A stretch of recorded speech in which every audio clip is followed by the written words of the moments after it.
అతను అన్నాడు 1000 అబద్ధాలు ఆడా నువ్వు పెళ్లి చేయమన్నాడు. బైబిల్ ఏమంటుంది? అబద్ధం ఆడిన వాళ్ళు అగ్నిగుండానికి వెళ్ళిపోతారు. బైబిల్ కరెక్టా? అతను చెప్పింది కరెక్టా?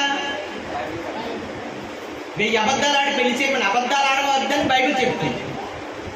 అతను అంటాడు 1000 అబద్ధాలు ఆడ పెళ్లి చేయమంటాడు, ఒక ఇల్లు కట్టమంటాడు.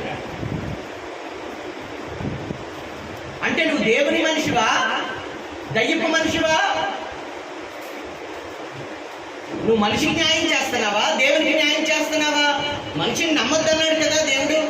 మనుషుల్ని, రాజుల్ని, అధికారులు నమ్ముకుంటే కంటే యెహోవాను ఆశ్రయించుట మేలు. నువ్వు దేవునికి వ్యతిరేకంగా రూపంకోండి, ఏ ఆయుధం వర్దలేదు కదా. ఈ మాయలోకం కొరకు అబద్ధాలు ఆడేస్తావా? ఈ అబద్ధాలు ఆడ పెళ్లి చేయమనుందా? బైబిల్ చెప్పిందా? బైబిల్ అలా చెప్పలేదు. బైబిల్ చెప్పలేదు, నువ్వు ఎలా చెప్తున్నావు?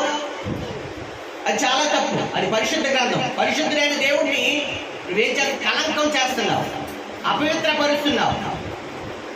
అన్ని జనుల మధ్యన దేవుడి నామం దూషణ పాలు చేస్తున్నావు.